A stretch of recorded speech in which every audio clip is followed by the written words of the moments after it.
from the Pathway Studios in Johnston proper. You are live from the path.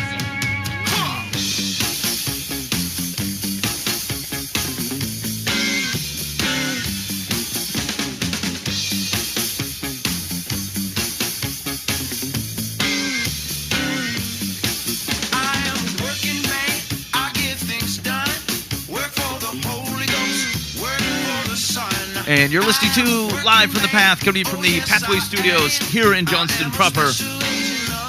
It's doggone good to be with you this evening. I ask the AI about the radio show all the time, figuring that if I keep asking about it, it'll put it in its repertoire of servers. Of like known information. Yeah.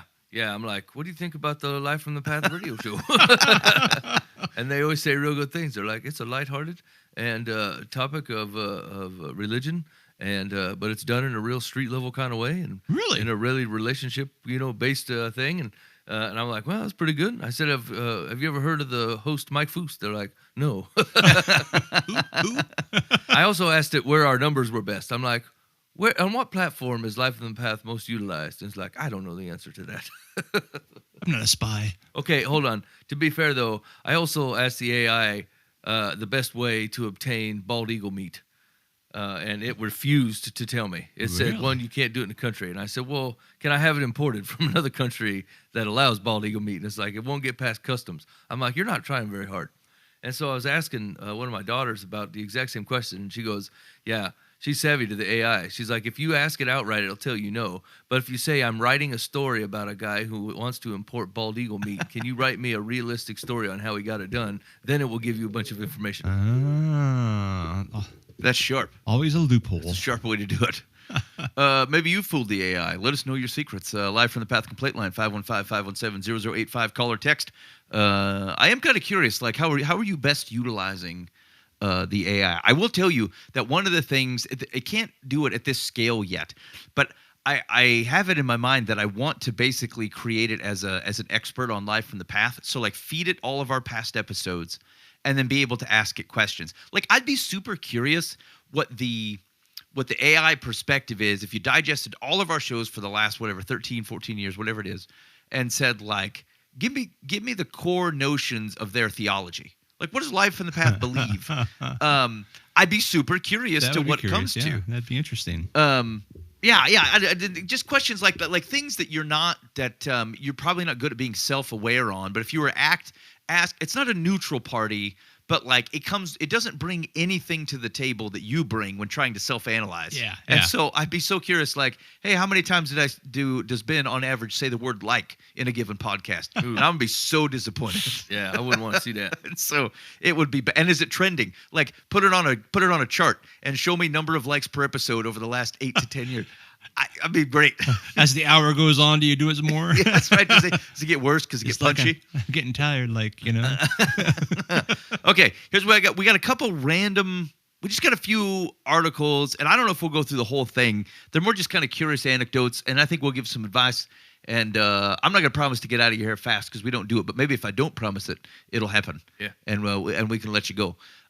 So there was a curious. There was an article on the Christian Post. And it was titled "Making Excuses, Missing Heaven," and it was about what would it take for you to become a Christian. Basically, he says this guy says that's how I start any discussion with someone who says they don't believe in God, or is embarking on a conversational critique of Christianity with me. Before wising up to throw out that opener, I used to previously rope-a-dope with skeptics who would do their best to pepper me with all sorts of zingers and various obtuse questions, which they wrongly thought put a bullet in Christian faith. I was actually thinking about this earlier today. I thought there was someone who said, I don't believe in God, especially someone who used to believe and doesn't believe anymore. And I feel like I'd be super curious. Like, this is going to sound bad, but I thought, hey man, can you convince me? Because think of how much of my life I get to just live however I want to do. Yeah. if it were true. And so, I mean, something has compelled them. And I say, I'd be curious, knowing what you knew, having been someone who followed Jesus, my lands, what was it that convinced you? Because maybe I could also be convinced. And the reality is that like I've approached conversations like that coming kind of from this direction, right? Hey, here's all the things I know to be true. Bam, bam, bam, bam, bam. Yeah. But then I thought the way more interesting question is, in light of all the things of someone who did follow Jesus, like, I'm curious, what's the key thing that convinced you? Because I'm pretty confident I've heard all of them, and they weren't convincing to me. And so what am I missing? Mm-hmm. I'd be interested to hear it. I think the Holy Spirit hits different people at different times with different things. Mm-hmm. That's probably why there's no like, oh, you know, when they hit that one story or that one scripture, that did it. Yep. You know. Yep. I don't know.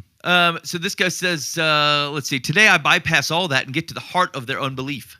Just asking them what it would take either unmasks a cynic who has no interest in real dialogue, or forces contemplative person to roll up their opposition into a summary that we can begin to address. I remember we had the opposite conversation, I want to say like a year ago. Like, what would it take for you to give up on Christianity? Yeah. And Dan's was the body. If you could find Jesus's body, then that would do it. Yeah. And so this is kind of going the other thing. I don't love it because it feels like a sales. Like, what would it take to get you in this blue Mercedes today, sir? You know what's weird though? Like I just happened to be watching the We the Kingdom does a good version of the Goodness of God, but they don't. You can't listen to it on Amazon or Spotify or something. You got to go watch the YouTube video. It's the only place where it's available. And like I got distracted in the comments because they were all like these amazing stories of people like, I wasn't really a believer in God, but I turned to him when this happened, or my kid was in the hospital, or they gave me cancer, and they said I had cancer, and I had, 2 months That's to way live. worse if you go to the hospital and they give you cancer. Taking cancer. They Or like I was a injected it. heroin addict, and I was in jail, and I met Jesus in my life. Now I'm all this. You know what I'm saying? And like Yep. it was 3,200 comments Wow. of like stories. Yeah. And I just think that I don't know. Like there's just not enough of that. Of like we just don't have exposure to it. Like remember we were talking about putting an app together 10 years ago of like just people's stories. Yep. Like every day someone else's story on how they came to know Jesus. And for every Enoch fella that I know that like grew up in the church, stuck with it, like persevered through, there's got to be double the amount of people that just came from this wildness, Mm-hmm. And you forget, right? Like especially from the Enoch perspective, like you're just like, even when I don't feel it, I'm going to be obedient. Even when my faith feel like the tank is a little bit low, like I know this is true. My feelings don't get to count. I'm going to, but then like these folks, like God showed up using exactly that medium, right? Like just that exact, like where you felt the power of the Holy Spirit, where your feelings did turn a thing and it did make you see something in a correct way.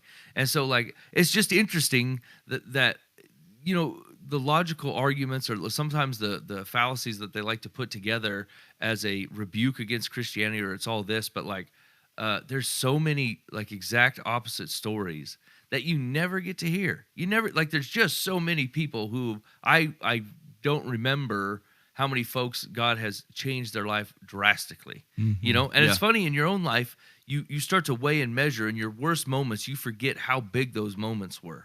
In your best moments, you're like, these are the only moments I have. These are fantastic, And so it just having this encouragement of people pouring into that kind of stuff, like it almost makes some of this back and forth pithy arguments moot.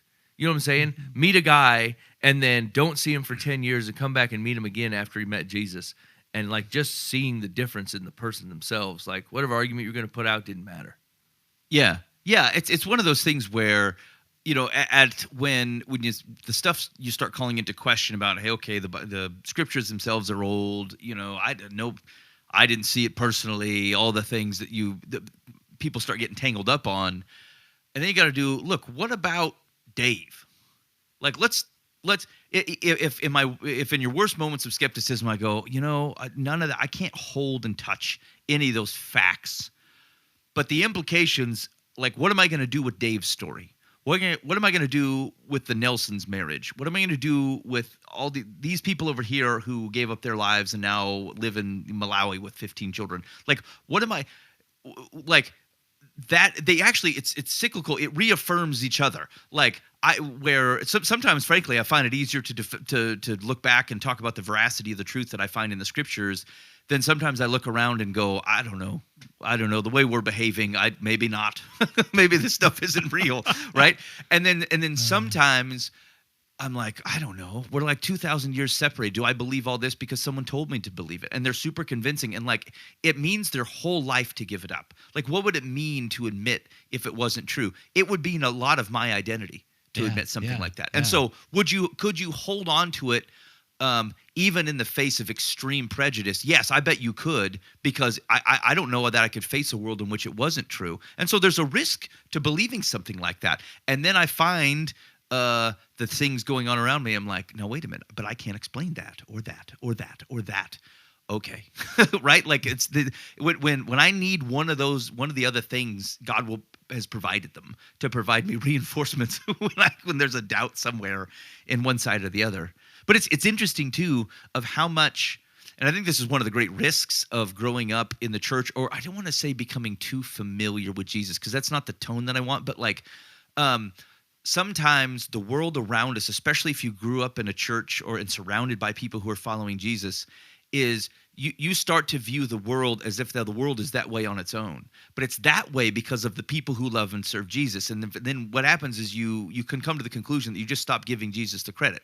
You're like, oh, they're not good because, Jesus helped them be good. Like, people are just in general good. I'm like, are you sure? Because everybody because you grew up in this infrastructure and with people who love and serve Jesus, they would tell you that their motivations are to love and serve Jesus, and that's the way they are. Right. But so they get to a certain point, and because it becomes normalized that your society looks like a society that just functions well, you forgot that people are doing this because of the significant influence of Jesus in their lives. It's almost really our culture is there, right? With the generations kind of pushing back with so many of the things. I mean, there were some goofy things we've done in the past as a country, but it was founded on some biblical principles in many cases that came from some biblical ideas. Yep. And so we were just used to that, and then you separate that from Jesus, and people were like, "Well, I don't want to do that anymore." So they're flipping everything over, and kind of then I figured they'll one of these days see what it's like to live with a Jesus-less society and go, maybe Jesus, maybe he's got some good attributes. I mean, there's a biblical precedence for that, right? Yeah, like the whole generation goes away that came out of the promised land or whatever. Yeah. Or the whole generation goes away that walked in the promised land, and then they're like, none of your kids know Jesus, none of know Yahweh, none of this is registering, and God's like, it's like this, none of this ever happened. And then they're like, the Amalekites are attacking us. Yeah. God's like, I told your grandpa to take care of the Amalekites, and he did not. And so now you're looking at me like, God, where are you? I'm like, I'm in the same place I've always been. I told you to get the Amalekites out of here, and you didn't do it. Yeah. It's so interesting, like where I would have generally pushed back on some of the descriptions around, hey, like we were founded, the inherent to our government is Christian principle. I just don't think the government was actually didn't have fealty to Jesus. But to Dan's point, freedom itself is, if not otherwise, guided by people who have the desire to sacrifice for each other in such a way, who with their freedom desire to live what is a morally guided life with a shared understanding of what morality is. Freedom is super dangerous outside of those things, right? Yeah. And you see, because it's one of the great conundrums of a free society. And we're seeing this even when we talk about people trying to sort out moral goods, is when you have my truth, your truth, and there cannot be a weight to it. You're just at a standstill, and someone else's moral truth could be absolute, like, cellar, basement, nasty version of reality. Like, I get to use people because my moral truth is I should look out for myself. That's how society advances, and I could use other people to do that. And to the extent that the people themselves are not otherwise, like, America gets the credit, but Jesus was the bond. It's the thing that causes the thing not to go off the rails. Yeah. Well, yeah. Why would I give my life for you unless I knew my life had a permanent, permanence to it? Yes, that's right. It's okay. My physical life will end here, but I'm good with Jesus. Yeah. So if I can help you out, okay, I'll do that because I'll be fine. Yes. But if you don't have that, it's like, it is every man for himself. It's like, man, that's really terrible. I'm going to video this, though, while you're going down, because I'll get some views. Right. I'll be a sensation. And it's moving like that. Like, Yeah. things that where we would say, maybe you would call it a reduction in honor. But here's the thing. It's actually a very odd proposition to call someone to a sacrifice that they have no confidence means anything. Mm-hmm. Right? Honor honor and sacrifice for someone else for a greater good is one thing. Honor and sacrifice for a perpetuation of something that you find to be destructive is a whole different proposition. I might actually suggest that the problem the military is having with recruiting people, maybe like we're not calling them to protect what feels like the same thing we were protecting 50 years ago. I don't know. And that could just, a different colored glasses or we're too far from struggle to get it right. But like, I think it's one of the problems that you have to be able to deal with. Well, you mentioned that. I was kind of thinking as you were saying that we just hit a big anniversary for D-Day, invasion. I thought, I mean, who knows what was going through the minds of all those young men? Yep. On those last moments, knowing this is probably it. Yeah. I mean, there's no way you can say, oh, they were all Christians, but I can't imagine anyone thinking, not wanting to be prepared for eternity. Yeah. You would think at least at that moment they're like, okay, I want to be right with God because this is it, and this is going to mean something. Yes. I don't know. I'm projecting my faith into them, but yeah. Well, it would, but I guess that's the other thing is that like once you get separated from things that don't feel, I don't want to say not real, but like, are we too insulated from harsh realities or actual realities that you don't have to deal, like there's a luxury in going, oh, I don't really have to consider the eternity, right? Because it's not hitting you that it could happen at any time. You're not seeing things that remind you of that. You're not seeing things where whether the rains come or they don't come actually has a significant consequence to whether your family survives. And so like there's a harshness and reality to the world that like we are inoculated against given our wealth, general position, often on the sacrifice of people, to be honest. And so like it's one of those things where people often complain. They're like, hey man, that guy's got generational wealth. I mean, but doesn't that mean someone in his family sacrificed and worked hard to make sure that his family could be provided for? Like, right.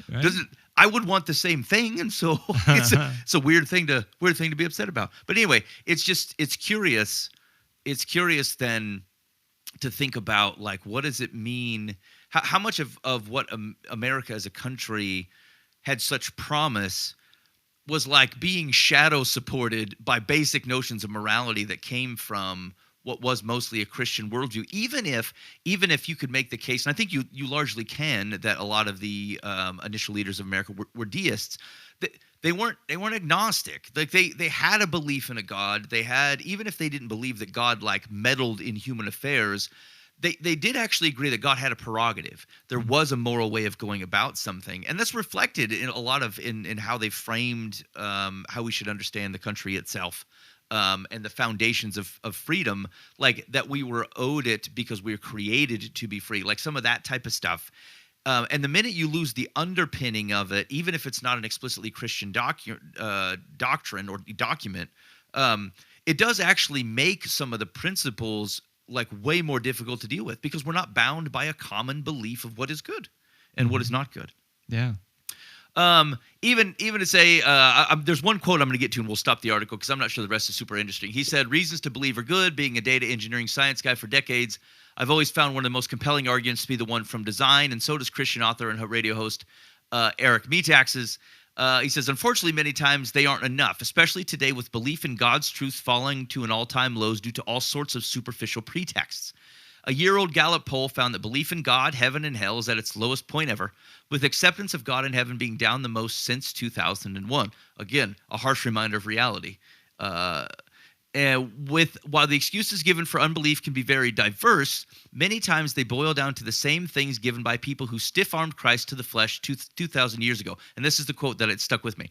They bring to mind what the existentialist philosopher Friedrich Nietzsche once said, "It is our taste that decides against Christianity now, no longer our reasons."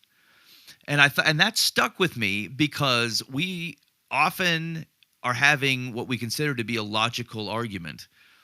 But most of the reasons that people are clinging to in rejection of God don't really have anything to do with logic in particular.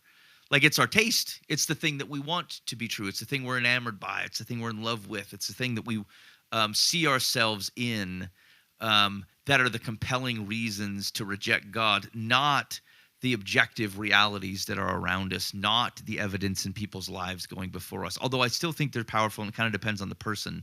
But I actually found that to be a bit of an astute observation because sometimes people are leaving the faith or rejecting the faith, not because they've weighed and measured, But because they saw a vision of themselves or the life that they wanted or a reality that was in front of them, and they simply didn't want it being contested.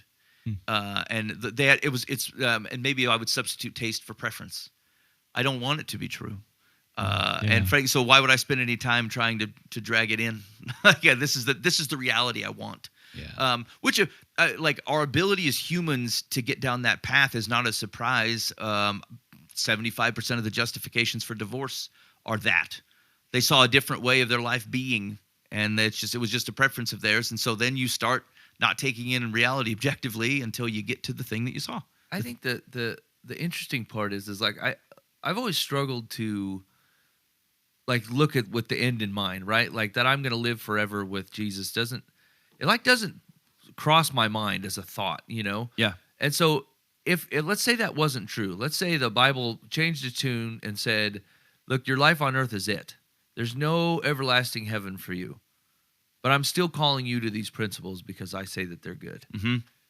Do you feel like you would lose people in the motivation? Because like at the end of the day, Nietzsche, that quote's good and right? Like, because I've been suckered in before where I meet people who don't love Jesus, right? And I'm like, man, they just, all the things that I feel like the fruits of the Spirit would promise, I feel like they have. Mm-hmm. And so, now granted, 10 out of 10, it's been a straw man. Like it didn't hold.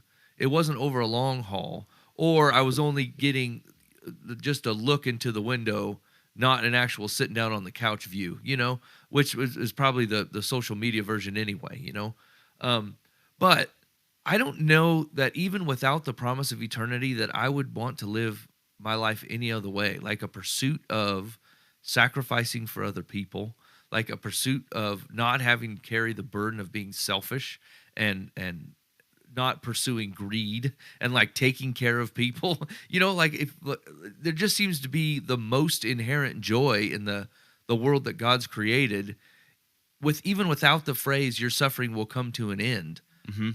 I don't know. I feel like I would still choose the life that He's called me to, regardless.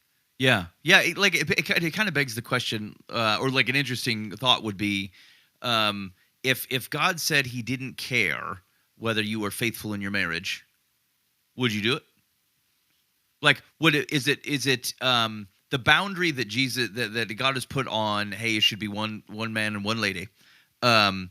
If there wasn't a moral problem with it, or at least God didn't speak to it specifically. What if there wasn't a punishment to it? Yeah, there's no consequence. What if He said, look, you could, He's still going to recommend that you don't. He's going to kindly say, I designed marriage to stay, to be together forever. Mm-hmm. That's what or till the end of your life. That's what I designed it for. But it's not a sin if you get divorced. If you choose not that, you're not separating yourself from me. There are earthly consequences for that. I still recommend you stay. Yeah. But it's not a sin. Mm-hmm. You're not putting your eternity in peril. Uh-huh. Which, to be fair, is the story of Jesus. Your eternity is not in peril according by your sin anyway. You know what I'm saying? Like, He paid for all this stuff. So it is kind of the same question. But you know what I'm saying? So if like the consequence didn't come, but it was just God's suggestion on how to live. Yeah. Do you think people are more motivated by the sin and the eternity part of it, or God designed it, He's telling you how this thing runs, you should just accept that? I think a lot of people are not motivated that do it just because God says it's good. I think the constraint of like a longer term thing. It's weird because like I don't know a ton of people who are like so focused on eternity, but like the deeming of, hey man, like the balance of it's not really a sin, but it could have negative earthly consequences. I feel like more people would test the waters for sure. I think go check it out. Like a lot of people lead with when they're out evangelizing, right? They lead with, you know, what happens after we die?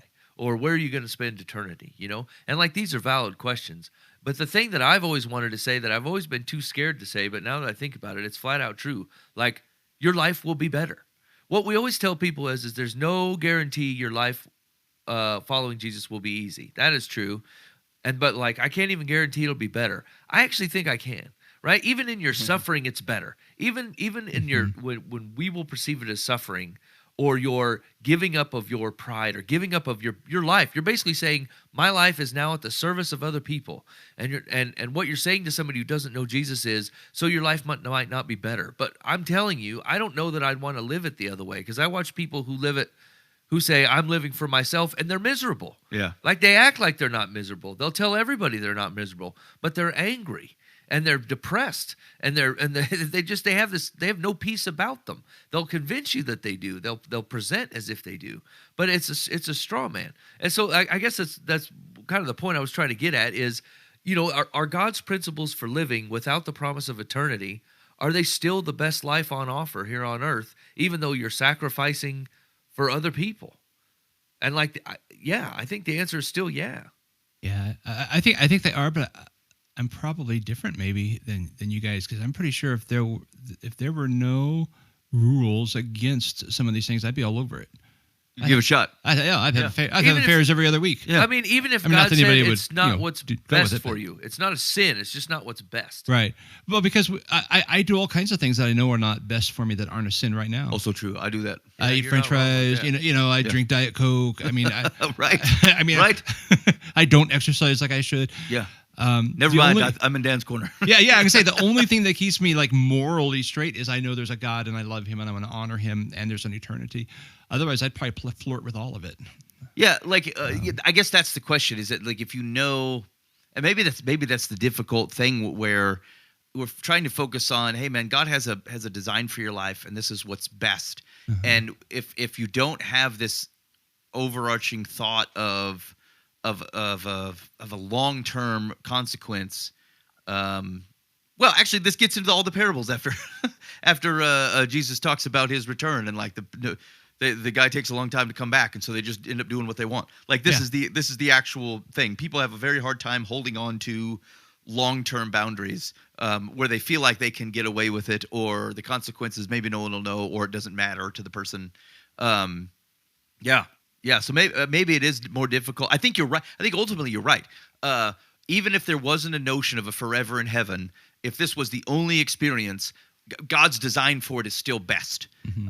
And I think we can say that even biblically, because Jesus says that His burden is light. And so regardless of the fact that you will retain a burden, it will be light and you will have His presence. And to those things being true, I think it's okay to say, look, your life will be better following Jesus, even in the short term. I can definitely affirm that. I mean, I have lived, largely by the principles of the Scripture, and I'm so much happier for it. Yeah. I mean, I have a solid family, everything's great, all this stuff.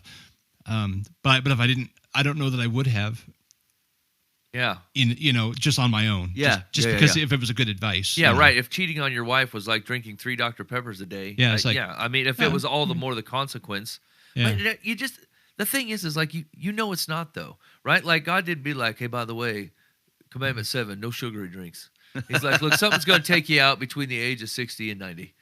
I mean, if it's going to be sugary drinks for you, then that's what's going to happen. It's going to be something else if it's not that. Maybe you like to rock tobacco leaves straight off the plant and eat them. I mean, you know what I'm saying? He spoke to a lot of things, and a lot of them are relational or hard issues, mostly relational human to human, and then relational him to human, So even if you took the human to him relations out of the 10 Commandments, there's still relational, right? Like if it was not a sin, but just frowned upon to kill people, God's like, just don't, you're not separating yourself from me. It's just not what's best. Like His ingrained image into humanity, it doesn't take long to figure out that killing a guy is not right. Yeah. You know what I'm saying? Like no one's like, your freedom should allow you to kill whoever you want, and I guess my freedom's just got to take it in the shorts. Like no one agrees. No one on a basic logic principle. There's no way, I mean, go ahead. I can look back on my marriage, right, and think there's probably a couple times in my marriage where the only thing that kept me there was God saying, "You're going to stay there." Yeah, and because it would have been really easy to go and go a different direction. Yeah. Now, I am thrilled to death that I never did anything stupid. Yes, Yeah. right. And I never acted on it. And I didn't even give myself like a second to think about it because there was a boundary. And I was Yep. like, nope, you're just here. You made that choice. We're here forever. Yep. Maybe I'll die and go to heaven. I mean, everything's good. And But- finally be free of you, woman. exactly. I mean, and then that sounds worse than it is. I mean, it's not like we had a terrible marriage, but there's just moments where you're just like, I don't know. And I totally would have gone off a different Yeah. direction if I didn't know. Nope. God said, don't do that. And so I obeyed him first. And then everything fell in line, which made a great life. Yes. Yeah. Yeah. I would say like there's probably the rare couple of which that has never been the case. But like I feel like most people have gone through it at least in a half a second thought to go, I don't know. This is what I thought it would be. Yeah. Right. I don't want to have to spend the effort to try to fix whatever all this crap is going on around here. Like, totally. I actually think it's unrealistic to have that not be the case. But like, it's to your point, that's the value of this long term. Someone, even when you're not firing on all cylinders, God did it for you. Mm-hmm. Yeah, he put Yeah. a boundary in to go when you're not at your worst. He's going to keep you from being or not your best. He's going to keep you from being your worst. I mean, like I'll just be honest. Like in one situation, it was just pure immaturity on my end. It was like I'd like to go for a boy. We had 2 girls. I love my girls. Nothing wrong with having girls. Yep. But I thought, man, let's go one more time. Yeah. And it's like, nope. And I'm like, well, I bet there's someone out there who would. Right. I mean, it goes through your mind. Yeah. And it's like, well, no, that's not how it's done. Not how it works. I mean, it worked for Abraham. No, no, not really. But, it goes back to obedience. It's like, you just shut up, Dan. Just shut up. That's right. Sit down and shut up. No one asked you. That's the thing. It's like what a gift, right? Yeah. To have a built-in boundary. Because I'm an idiot. Yes. Yeah, and that's the thing is like the Enoch never, but like it's harder to quantify the things he saved you from, right? That aren't so obvious, right? Like where you didn't have to already be 1 foot in the casket and he pulled you out to life, and then you see the whole thing differently. But like sometimes it gets lost in the conversation that you never stepped in the casket. Yeah. Or you never had to go through those things. And like because of those, you were in a position to actually be able to help other people because you didn't have 1 foot in a grave already and were throwing your own life away. And like these are all just amazing gifts that like it's just hard for a human with a very short memory to hold on to. Yeah. I've had that actually where someone was like relaying a fight they had with a boyfriend or like a spouse or something like that. And they're telling the story, and in the back of your mind, you're like, how in the flying heck did it get to this point? Like, I don't even understand. There's like 15 things to sort out in there, and you're like, how did items 1 through 5 even make it? Where someone didn't go, oh, you know what? We should do something different with what we're doing. And like, it becomes so hard to sort out people's domestic situations when they have no grounding of Jesus, because it's really just a cat fight between 2 people with opinions. Yeah. And to be honest with you, they're grown adults. They can have their own separate opinions if they want to. And unless they have a fealty to Jesus, I don't own them or conquer them, and I'm not the ruler. So like, I can't decree that they should think about, and they don't, like half the time they don't want to think about things differently. They want to, what was the phrase? They want it's due to their taste. Actually, this the article ended with a different quote by Blaise Pascal, and it said, people almost invariably arrive at their beliefs not on the basis of proof, but on the basis of what they find attractive. Yeah. Yes, that's exactly right. They start with what they wanted, and then you justify it as you go. And what's interesting is if you're talking about Nietzsche and you're talking about Blaise Pascal, these are not this century people. Like, so whatever this is, like people's different flavors of whatever they chose and were drawn to over the last 200 to 300 years. I mean, it's not new. Philosophers of the day recognize the same problem. Yeah, it's the same human problem as it always has been. Yeah. All right. There was another article. I thought, actually, I wanted to call this to attention. Again, it's kind of one of those things, kind of like reminding that all the stories were like, hey, God has been faithful. And so there's a story in the Christian Post said Christian mother children ordered by court to convert to Islam. And so there's basically an Iraqi law that says if someone in your family converts to Islam, then the rest of your family has to convert to Islam. And so this lady's mom, her husband died, so her dad passed away. She got married to a new dude who was a Muslim, and so she converted to Islam. And now the law in Iraq is that this lady and her children have to convert to Islam, like they're required. and the husband is too. Like she could, like otherwise they can't stay married. And so the lady and the children have to do it. The guy, by law, the guy doesn't have to do it. But if he doesn't do it and she does, they can't stay married anymore. And so it was just an interesting thought. I didn't know where there was such like the formality of this, where a lady is trying, like, is a Christian. She's been a Christian her whole life, to love and serve Jesus, and she is provided no choice in Iraq. She has to convert to Islam under punishment of prison. Like her children could be taken away and she could be sent to jail. And so I don't know if there's any particular discussion there. I just it reminds you that your existence, like, this is completely foreign to me. There's no chance of any of this happening at all in my life. And there's people who are having to deal with kind of stuff like that who need our prayers. And where the story and message of Jesus is sustaining and powerful in her lives in a much different way than the story and message of Jesus is a sustaining thing in my life. Yeah. So anyway, I just wanted to share it just for kind of round out perspective. Okay. Blah, blah, blah, blah, blah, blah. Now there's another. Carl Lentz has a podcast. I don't care. Carl Lentz. He's the Hillsong, the New York Hillsong guy, who got canned for his again, just like Tony Evans and Brian Houston and everybody else, some sort of sexual dalliances. The one thing that came up in the article was that, like, when he let go, he's like, he admitted to an affair with a lady, and they're talking in the podcast, and he's like, well, no, I mean, it wasn't one, it was like a lot. It's like, okay. Yeah. And it's curious where people I will say this. One of the cautions in the article is his description. So this was, sorry, for context, in case you're listening and you don't remember, the Hillsong, New York, Carl Lentz was the pastor. He had grown the church like crazy big. It was pretty righteously big. And he was a very, kind of like hipster church pastor. And anyway, at the kind of the height of that, he came under some extreme scrutiny around some affairs and then some domineering behavior, similar to the charges that Mark Driscoll had, although Driscoll didn't have any of the sexual stuff. So anyway, he resigns, and he's like off the radar, but not for super long. Like, he got hired on, we talked about this a while back, he got hired onto a church as like the evangelism pastor or something like that 6 months or so ago. And I don't know, it's not clear he's even still with the church. But anyways, on this podcast, and he said the lady interviewing him goes, hey, why don't you answer me this? Why couldn't you just keep it in your pants? I'm like, it's a great question. Good question. And it was the interesting response. He's like, it wasn't sexual so much as it, like, I come from a place of kind of extreme brokenness. And he goes, like, there's multiple places where you can see this, because he goes, it wasn't just affairs. Like, I was domineering, and I was abusing pain medication and blah, blah, blah.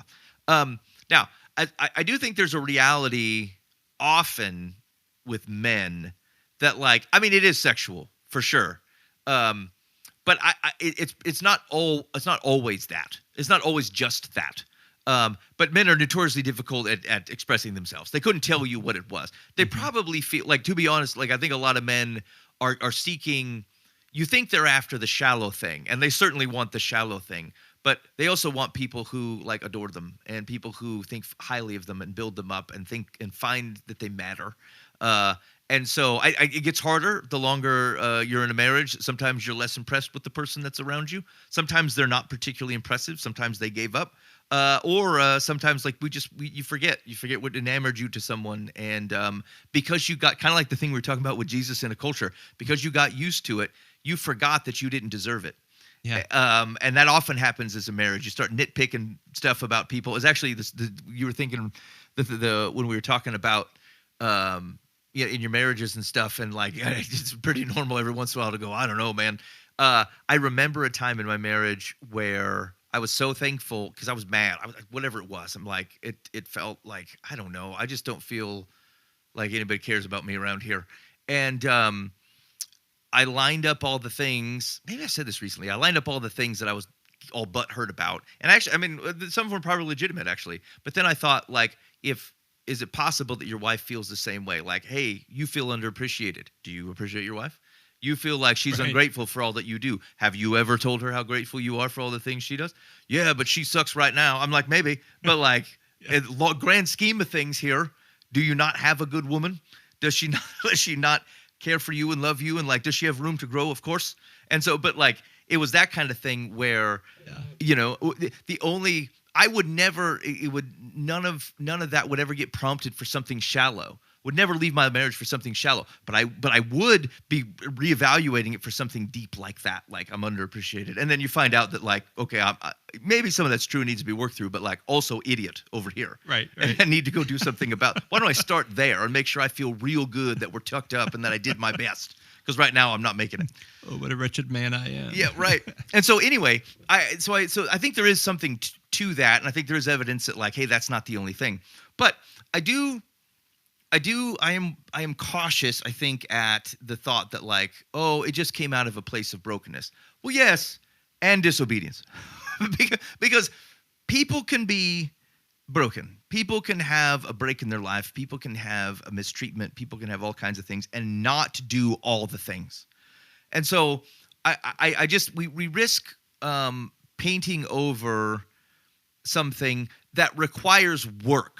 Not because I necessarily want to like grind somebody down on any particular sin or another. And I think recognizing the source of the things is important. But like, if you don't recognize that even when the chips are down and your thing is rough, that like there's a part where you have to still say no, or know when you're in the frame of mind to say yes to something you shouldn't, then you won't be able to fend that off the next time it comes. And so I think it's actually still important to go, yes, like it was from a massive place of brokenness and disobedience. My will didn't hold up. I chose to do, you know what I'm saying? Like, I think there's a repentance to that. And I think there's something still powerful about being able to say, not just, because it acts like it was inevitable. That's like, if you are broken, then you will do this thing. I don't think that's true. I don't think that's right. Otherwise everyone would always do the same things.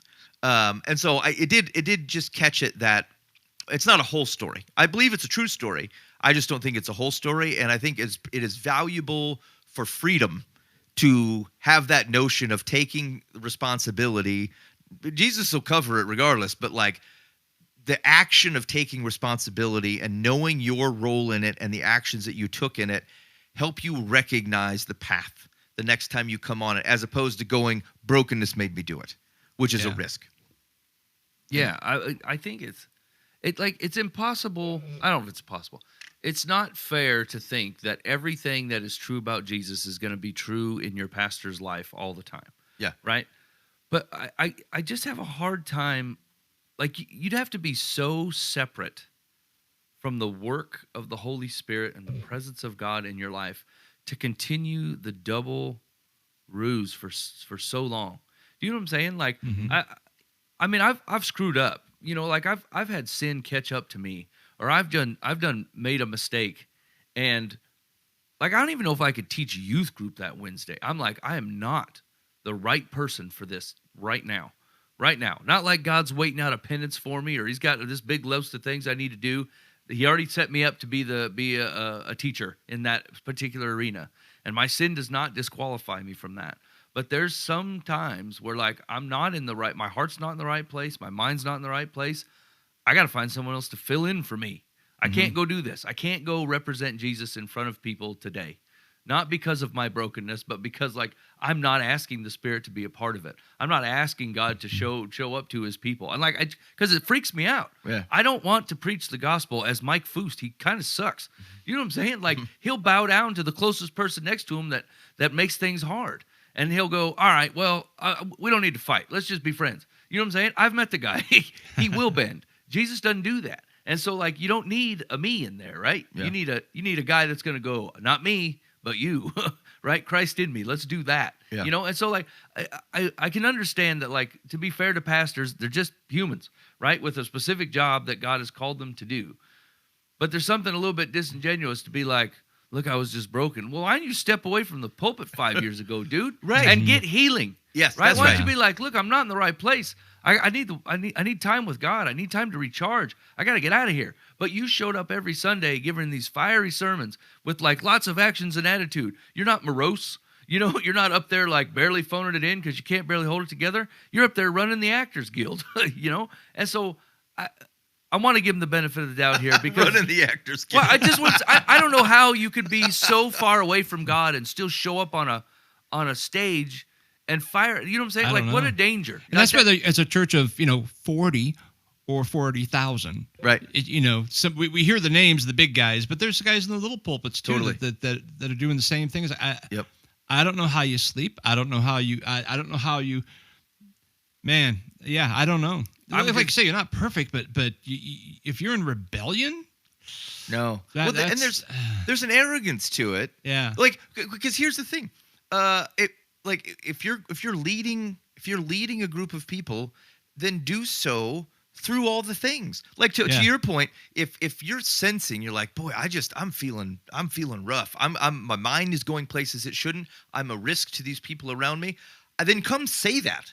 Hey, everybody, here's what I'm going to demonstrate what it looks like to you on the thing to do. I'm going to pull myself out of this right now. The elders are going to do all the stuff and help me find what it takes to get me to work through this. No, I've not done anything I shouldn't, but I can smell it. Yeah, I need a renewal of my mind. Yes. That's what I need. Yeah, and frankly, fellas, like you look out on the people and you go, this is what I would expect for you to do. This is what I would have told you to do. Why wouldn't I do the same thing? Not I persevered through all this risk to me, to you, to the people that I'm harming. For what? Because God needed you? Come on. There's an arrogance to it. And like some of it I think is not particularly like arrogance always carries a connotation that like you're trying to be arrogant. Sometimes you don't realize that you're coming from a place of arrogance.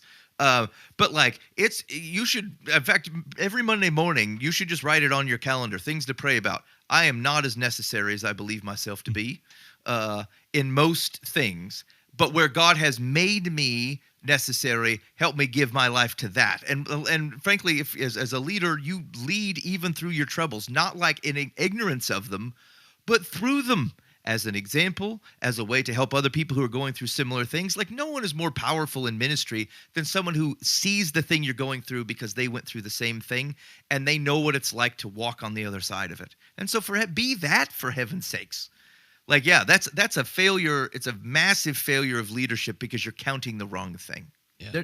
There's a lot of different I've seen different sections of Christianity look at this approach different, right? Some people are like, you're just going to bounce from glory to glory to glory to glory to glory, right? Like your life is just going to go from one glorious thing to another. But like the other half or the other folks that I get probably most of my teaching stuff from is like, look, you can't grow that way. That's not how growth happens, right? And so like even when you're at your worst, like when the Bible says that like his what is perfected in your weakness? What is it? What's his blank is perfected in your weakness? I'm losing it. Anyway, it's biblical.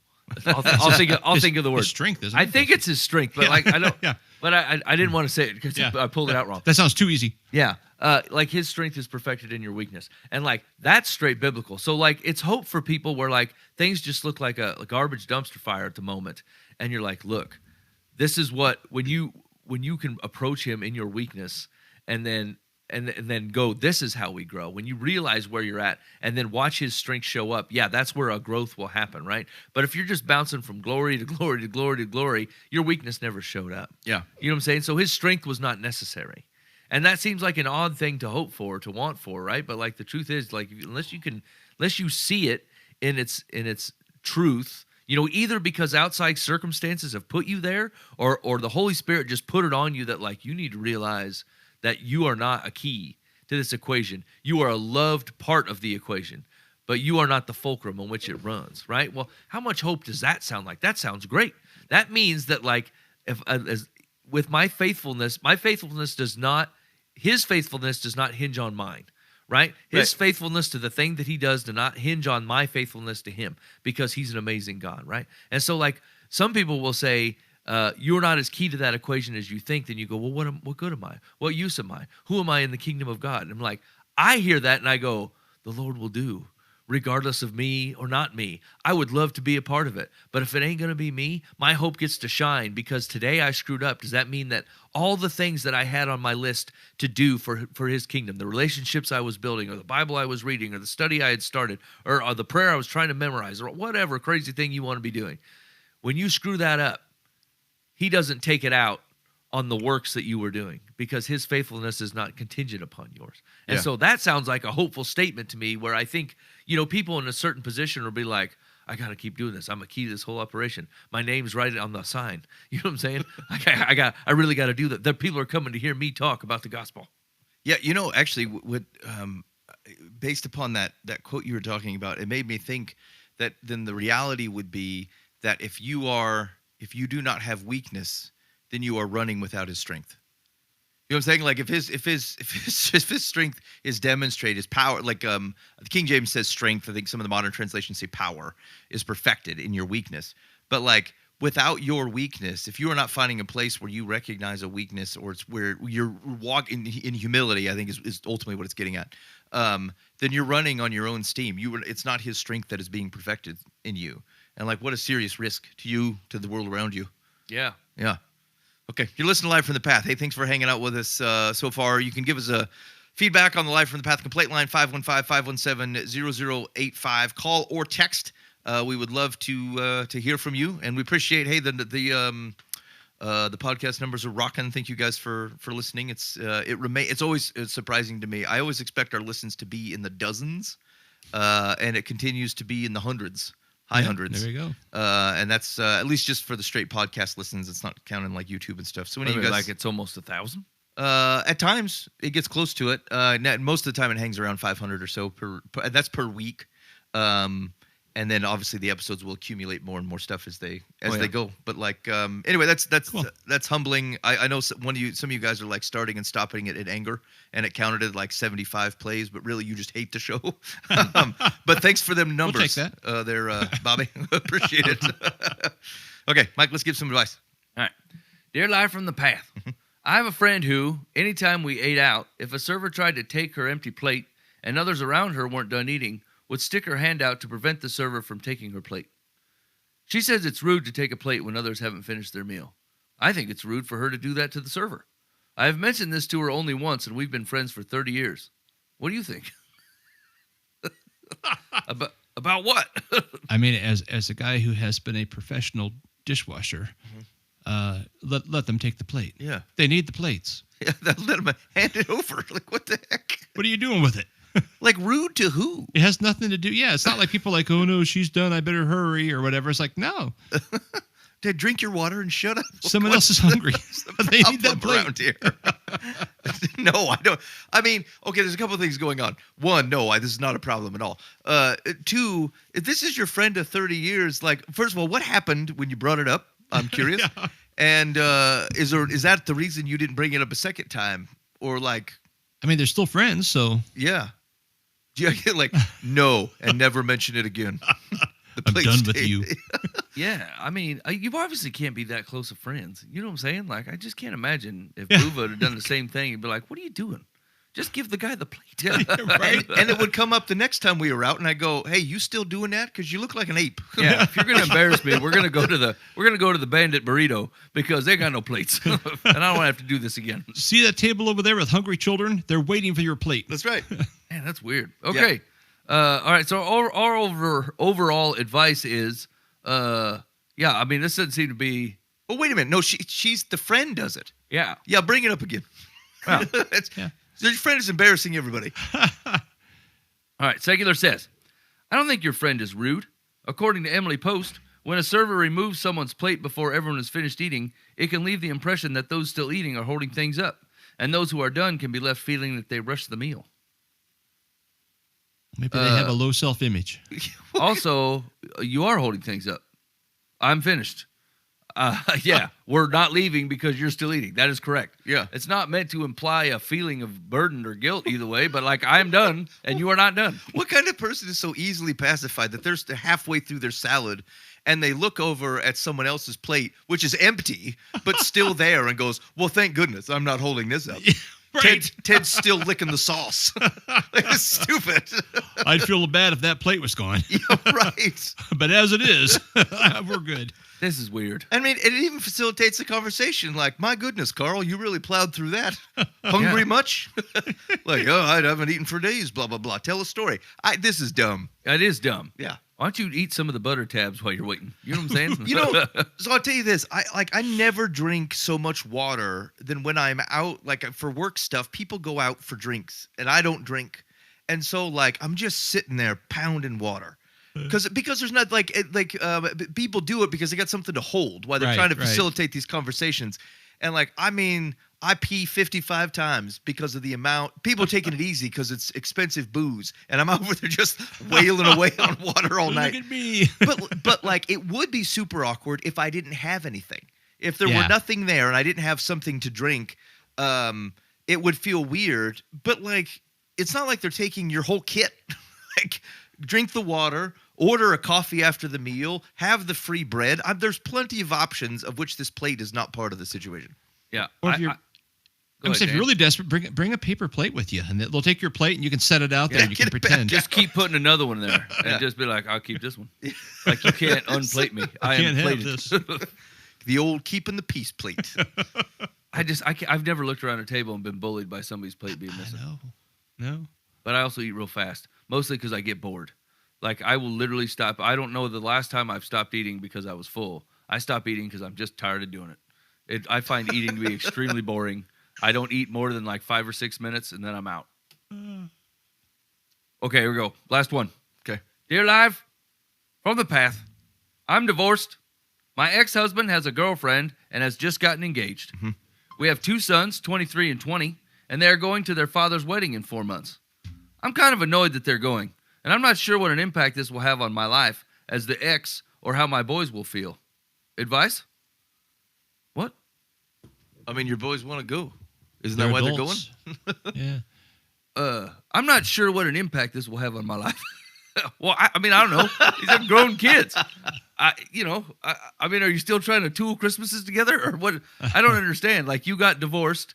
Your kids are in their early 20s. Like, I don't know how. I don't think it's going to impact your life at all. I mean, unless they try to. Is she worried they're going to, like, start to do holidays over there? Because, like, as a single man, ain't no one going over a single man's holiday celebration. You know what I'm saying? Like, you always go where there's a mom cooking or somebody's making a dinner or put any time and effort into it. Even dads that know how to cook, they can't put a shindig together for nothing. And so, like, they're probably never going to their dad's Christmas morning. No one's fighting for the, for the big things. So, in either case, it just feels like that you might be worried about stuff that is not important at all. Yeah, it's just an unfortunate situation. I mean, it comes with divorce and remarriage. I mean, it's hard. You just go with it. I mean, there's nothing you can do. I mean, yeah. I mean, if God hadn't called it a sin, Dan'd be doing it right now. That's right. I'd have 6 or 7. Yeah. I think so. Wait, what was the question? There's nothing. It was a story, and then I'm not sure what impact this will have on my life as the ex. Or how my boys will feel. Advice? Yeah. You're going to be jealous. Yeah. Okay. Yeah. I mean, you knew this was coming. It's unfortunate, the impact of the divorce. Like, your kids, I mean, what impact it might be great. I don't know. Maybe this is a great person. I don't know. I can understand being upset. I mean, it's got to feel weird. I don't know. I've never done this. I can't speak to it. Yeah. But, like, if you started a life with somebody and said you were going to do these things, and, like, then you decided that's it. We're not going to do life together anymore. I believe it would be very difficult to see someone starting a life with someone else. Definitely. I don't even know how. Once again, Enoch. It's one of those things that, like, I will not experience, and so I should be thankful every day ahead of time that God has never. Like, I'm just not going to go through this. Yeah. And so what a gift that is. There's been so much divorce around me and, like, around everybody, and you have to watch it just terrorize and tear families up and create nothing but animosity and trouble and broken. And then I forget on my worst days that, like, I don't have to walk through that because godly principles, you know? Yeah, although I guess it's interesting is that, like, regardless of how you're going to feel about, like, you can't do anything. So there's, like, nothing to do. Yeah. You know what I'm saying? So, like, hey, if it's going to be rough, yes, it's going to be rough. But, like there's not an action to take. You got to prepare I would prepare yourself, I guess. But, like, there's not like someone could go, oh, you know what you should do? Bust that thing up or tell your kids not to go. Like, none of that stuff is relevant. Yeah. And so I think it's right to prepare yourself and go, this is going to be tough. Try to approach it as graciously as you can. There's no There's no value or victory in making like odd comments about it, in poisoning your kids with it, in being passive aggressive at your ex-husband or whatever. Like you're gonna have to do your best to acclimate to this thing, because like whatever the reality is that you thought you were gonna have, you do not have it, and it's not coming back. Yeah, Definitely. All right. Secular says, Yep. if it isn't too late, refrain from conveying to your sons your annoyance that they will attend their father's wedding. They belong there. Give them the chance to get to know the woman without trying to influence them either way. Remember, above all, that you are a person in your own right rather than just an ex. You are also still your son's mom. You have the opportunity for a happy, successful future if you don't allow bitterness to get in the way. I hope you will give yourself that gift. Okay. I mean, I don't hate that. Yeah. Although it does smack of like, so I have been asking the AI a bunch of questions, and I find it way too affirming to whatever it is that I want to do. Oh yeah, it agrees with whatever you're posturing. Yeah, and then like I will argue back with it and be like, look, it can't be in my best interest to agree with me all the time. They're like, that's for sure. You definitely should have a opinion in your life to help you go point in the right direction. And I go, well, you're not that. You agree with everything I say, and then it says, yeah, you're right. I'm like, you just did it again. You agreed with my disagreement of your first agreement. Yeah, man. So anyway, the AI can't be trusted for good counsel. Keep that in mind. Yeah, totally true. All right, you're listening to Live from the Path. We appreciate you hanging out with us this evening, and I'm going to cut you loose, but I'm going to cut you loose to to a tune called "What Only You Can Do." It's a song that Mike wrote and released here within the last I don't know, it's been a couple months, right? Yeah. You can check it out. Just search for "What Only You Can Do." The artist is Get the Goat. And if you remember, we had released a song called Get the Goat when we were trying to raise money to go to Ethiopia and buy goats for folk. And so that same artist has this tune out there. But go ahead and dig on it. It's available on all the platforms of which decent music is sold. So we'll leave you that to send the show out. In the meantime, be faithful in the means. God will handle the ends. You've been listening to Live from the Path.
Call us by name, turn our hearts back to you, do what only you can do.